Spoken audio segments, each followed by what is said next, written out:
नमस्कार फ्रेंड्स।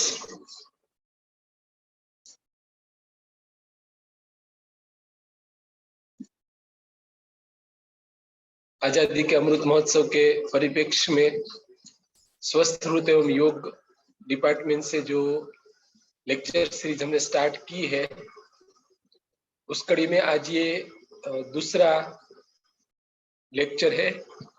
अगर आपने पहला वीडियो नहीं देखा है तो थोड़ा मैं खुद के बारे में और इस लेक्चर सीरीज के बारे में कहना चाहूँगा। माई सेल्फ डॉक्टर अल्पेश प्रागजी भाई सोरठिया, एसोसिएट प्रोफेसर और head of the department Sanskrit और योग डिपार्टमेंट, राजकोट के पास ग्लोबल इंस्टीट्यूट ऑफ आयुर्वेदा में संस्कृत और योग डिपार्टमेंट में एचओडी के रूप में वर्क करता हूँ। जैसा कि हमने इस कड़ी के पहले लेक्चर में देखा था कि संस्कृत और योग डिपार्टमेंट के अंदर लेक्चर सीरीज में हमने टोटल 5 लेक्चर बनाए हैं, जिसमें से जो मैंने बनाए हैं उसमें से फर्स्ट जो था वो अंडर न्यूट्रिशन के बारे में था, और आज ये सेकंड लेक्चर ओवर न्यूट्रिशन को लेकर हमने ये बनाया है। तो उसका मैं स्लाइड शेयर करूंगा और उसके बारे में हम आगे जानेंगे।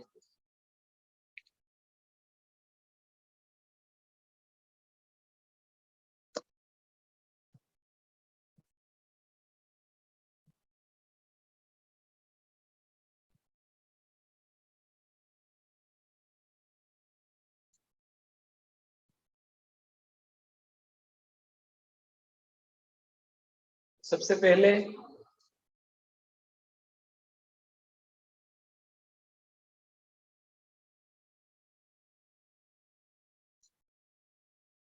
जो ये 6th national Ayurveda day 2nd of November 2021 Tuesday के दिन है, उसको लेकर हमने एक लेक्चर सीरीज शुरू की है, और उसमें जो सेकंड आज उसका टॉपिक है वो है ओवर न्यूट्रिशन। उसके बारे में अब विगत से हम जानेंगे।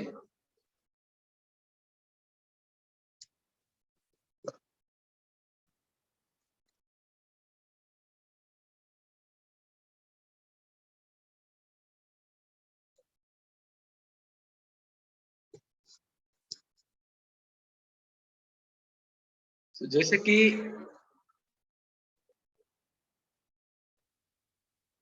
पहले सीरीज में हमने देखा था कि अंडर न्यूट्रिशन भी माल न्यूट्रिशन के अंदर आएगा, वैसे ही जितना हानिकारक अंडर न्यूट्रिशन है उतना ही शायद उससे भी ज्यादा हानिकारक जो है वो ओवर न्यूट्रिशन है।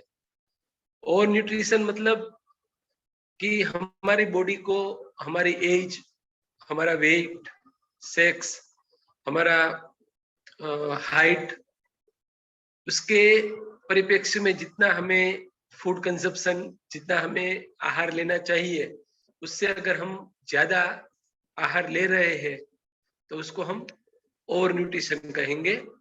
बेसिकली ये एक पैथोलॉजिकल स्टेट है जो एक मात्रा से ज्यादा जब हम आहार लेते हैं, और एक दिन 2 दिन नहीं बट एक सर्टेन एक लंबे अंतराल के लिए अगर हम ज्यादा फूड कंज्यूम करते हैं तो उसके कारण हमारा बॉडी जो है वो ओवर न्यूट्रिशन में चला जाएगा, और इसके कारण होने वाला जो मेन जो डिसीज है वो है ओबेसिटी, जिससे शायद आप और हम सब परिचित है। तो ओबेसिटी जो है, जिसको हम स्थूल्य भी कहते हैं, और वो उसका जो वो तो अपने आप में ही काफी मुश्किल खड़ी करता है बॉडी में, बट ओबेसिटी के कारण जो कार्डियोवास्कुलर डिसीज है, हाइपरटेंशन है, डायबिटीज है, कैंसर है, तो ये सब जिसको हम लाइफ थ्रेटनिंग डिसीज बोलते हैं, जिसके कारण आगे चल के बहुत ज्यादा परेशानी होती है, तो ये सब डिसीज जो है उसका मूल जो है वो कहीं ना कहीं ओबेसिटी, स्थूल्य को हम देखते हैं।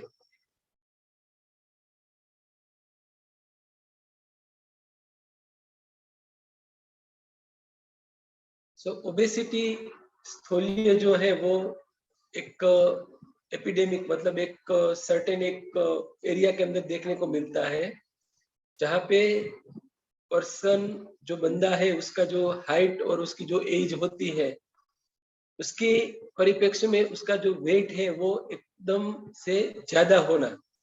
जैसे कोई 25 साल का कोई आदमी है तो उसकी अगर हाइट मानो 5 फीट 7 इंच है तो उसका वेट आइडियली 60 to 65 kg होना चाहिए, बट वो कहीं ना कहीं 80, 85, 90 तक अगर है तो उसको हम ओबेसिटी कहेंगे। और इसके ही कारण आगे चल के जो हेल्थ रिलेटेड जो भी इश्यूज है वो सब क्रिएट होते हैं। मैंने यहाँ पर दिखाया है आपको बॉडी मास इंडेक्स, जिसको हम वेल नोन बीएमआई भी बोलते हैं। बीएमआई को अगर हम कैलकुलेट करेंगे तो उसका जो फॉर्मूला है, हमारा जो बॉडी का जो वेट रहता है किलोग्राम में, उसको डिवाइड करना है हमारी जो हाइट है, बट उस हाइट को हमें मीटर में कंसीडर करके उसका स्क्वायर लेना है।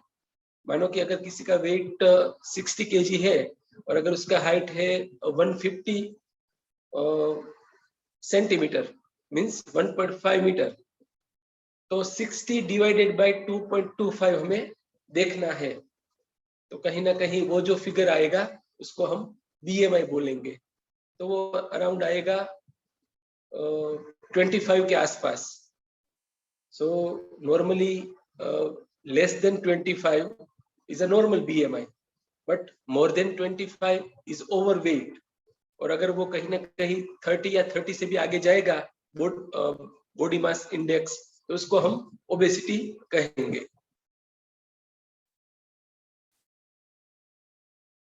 पहले भी हमने बात की है कि ओबेसिटी के कारण बॉडी के अंदर बहुत सारे कॉम्प्लिकेशंस होते हैं।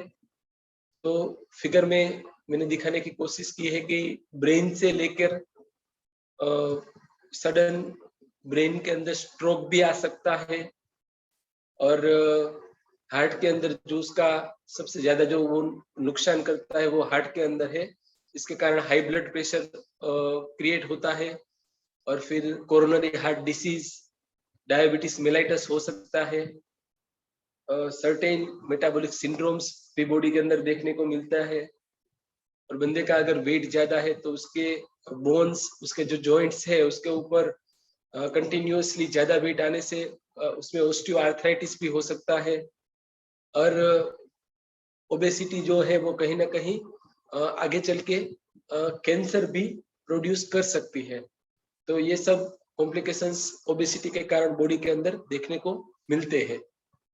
तो इसी चीज से हम अंदाज लगा सकते हैं कि ओबेसिटी जो है वो कितनी हमारे बॉडी के लिए हार्मफुल है। तो अब हम बात करेंगे कि इस स्थूल्य को, ओबेसिटी को हमें कम करनी है, उसको हमें हमारा वेट रिड्यूस करना है, तो उसके लिए हमें क्या ध्यान रखना चाहिए। आज है फर्स्ट जो है वो है डाइटरी चेंजेस।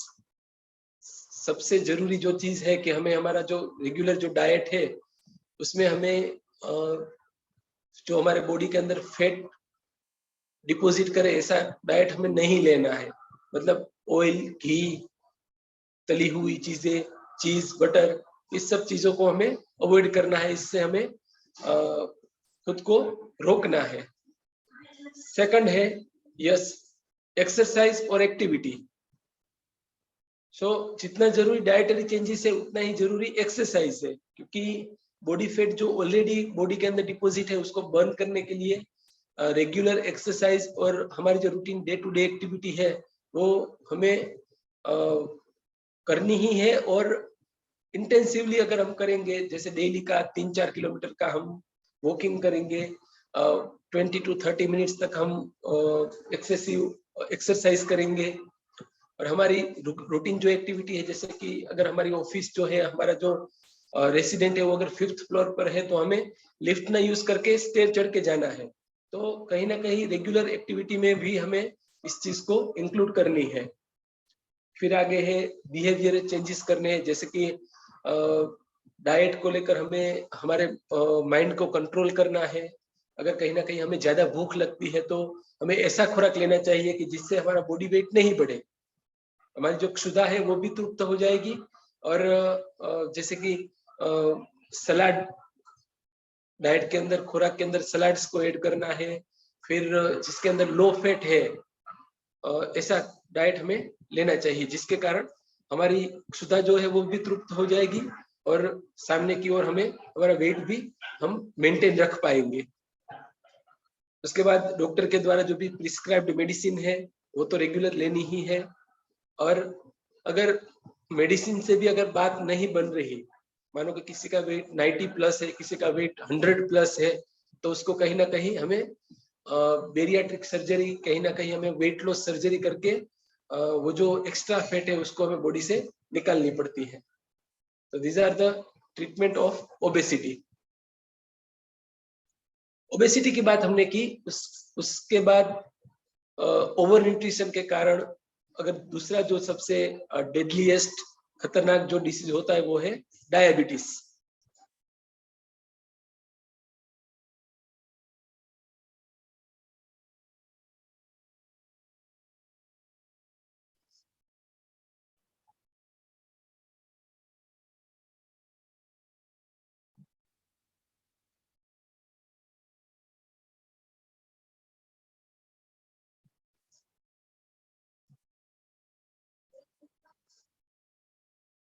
टेन मिनट्स में आऊं। Coronary artery recording is started. Coronary heart disease जो है उससे पहले हम बात करेंगे डायबिटीज की।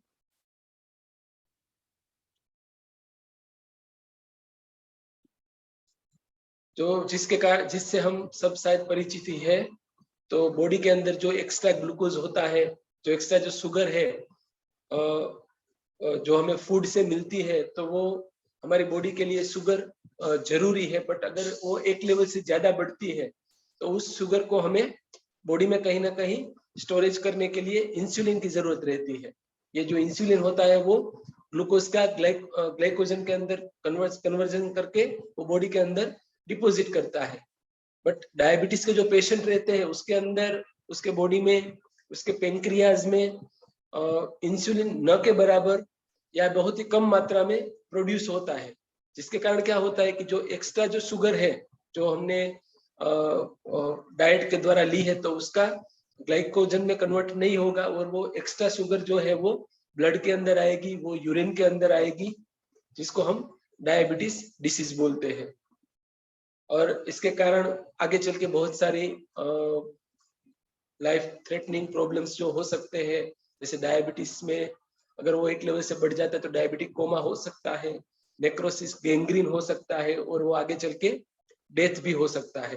तो डायबिटीज को हम साइलेंट किलर बोलते हैं और वो बाकी जो भी लाइफ थ्रेटनिंग डिसीज है उसका वो जिसको हम फादर, उसका वो जनक है।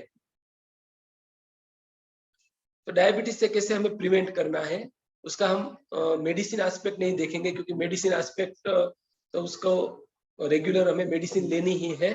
बट हम अगर बात करेंगे स्वस्थ व्रत और हाइजीन की बात करेंगे तो डायबिटीज से हमें प्रिवेंट करने के लिए फर्स्ट जो है वो population strategy means primordial prevention.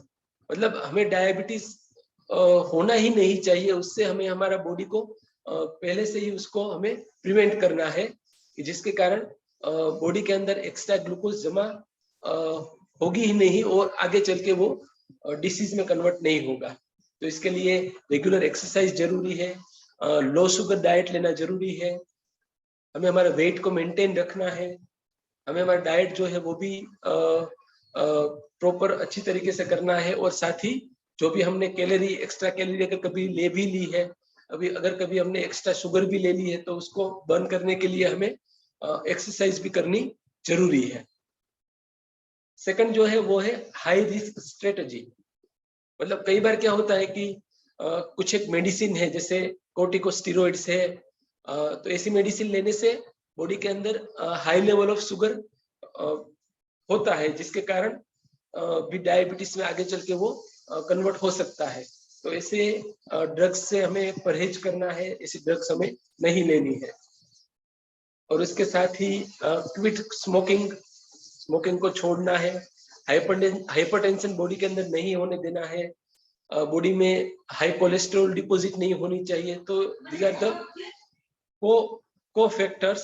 Recording is starting. These are the co-factors जिसके कारण ये सब चीजें होती है।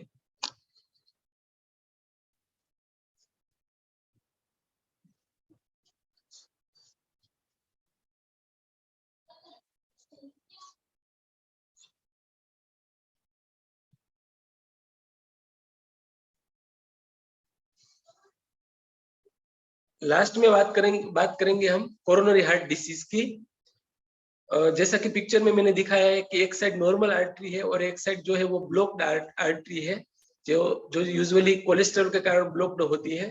तो जब हम सर्टेन जो बॉडी के अंदर अगर कोलेस्ट्रॉल ज्यादा जमा होता है तो वो आर्टरी जो वॉल है उसके अंदर डिपॉजिट हो जाती है, और वो आर्टरी का इनर साइड जो है वहां पे डिपॉजिट होने के कारण आर्टरी का जो ब्लड का जो फ्लो है वो कहीं ना कहीं वो ब्लॉकेज करता है। अगर वो पार्शियल ब्लॉकेज है तो उसको वहां से हटाना पड़ेगा। अगर वो टोटली ब्लॉकेज है तो कहीं ना कहीं उसको हमें बाईपास सर्जरी भी करनी चाहिए। कोरोनरी हार्ट डिसीज में क्या रहता है कि उसके जो अर्ली साइंस एंड सिम्टम्स है, जैसे कि चेस्ट पेन होना, ब्रेथलेसनेस होना, बॉडी के अंदर फटीगो लिथार्जी हमें फील होना, और इन सब प्राइमरी अगर सिम्टम्स और साइंस को अगर हम नहीं पहचान पाए तो आगे चल के वो और डेंजरस, जैसे इस्टेमिक हार्ट डिसीज, मतलब हार्ट को ही अच्छे से ब्लड नहीं मिलना और वो उसके कारण उसके जो सेल्स है वो कहीं ना कहीं डेड हो जाते हैं, जिसको मायोकार्डियल इन्फार्क्शन बोलते हैं। तो इस चीज से हमें प्रिवेंट करने के लिए, इसमें से हमें बाहर निकलने के लिए हमें हमारी लाइफस्टाइल जो है उसको चेंज करना रहेगा। हमें हमारा वेट कंट्रोल करना है। स्मोकिंग अगर हम करते हैं तो उससे हमें क्विट करना है। एक्सरसाइज रेगुलर करनी है। हेल्दी डाइट भी उतना ही जरूरी है। ये सब चीजें हम आगे भी डायबिटीज के उसमें, ओबेसिटी के उसमें भी देख चुके हैं। ट्रीटमेंट एस्पेक्ट की अगर हम बात करेंगे कोरोनरी हार्ट डिसीज की, तो इनिशियल स्टेज में जब डिसीज इतना बढ़ा हुआ नहीं है तो उस टाइम पे हमें मेडिसिन से अगर ठीक हो सके तो मेडिसिन लेनी है। बट अगर ब्लॉकेज ज्यादा है तो सर्जिकल इंटरवेंशन भी जरूरी है। सर्जरी जो है वो मेनली 3 टाइप की होती है। पहली जो है वो एंजियोप्लास्टी। इन सब वर्ड से हम कहीं ना कहीं कभी ना कभी हमने सुने हुए हैं। एंजियोप्लास्टी के अंदर क्या करते हैं, आर्टरी के अंदर बलून लगाकर उसको उस बलून को वहां पे बड़ा करते हैं, जिससे कारण जो स्मॉल जो अगर ब्लॉकेज रहा तो वो ब्लॉकेज दूर हो जाता है। सेकंड, उसमें स्टेंट बिठाते हैं, जिसको स्टेंट बिठाने के कारण भी वो ब्लॉकेज दूर हो जाता है। और इन सब चीजों से भी अगर नहीं बात बन रही तो आगे चल के CABG, जिसको कोरोनरी आर्टरी बाईपास ग्राफ्टिंग बोलते हैं, तो एक आर्टरी को वहां से कट करके दोनों को बाईपास करते हैं। तो इन सब चीजों से कोरोनरी हार्ट डिसीज में हमें ये सब सर्जरी भी अगर जरूर करनी पड़े तो करनी चाहिए। लास्टली, आज का इस लेक्चर को हम कंप्लीट करने से पहले मैं आपको धन्यवाद, थैंक यू कहना चाहूंगा। आपने अपना कीमती समय दिया, और एडवांस में आपको और आपकी फैमिली को wishing you a very happy Diwali. Thank you.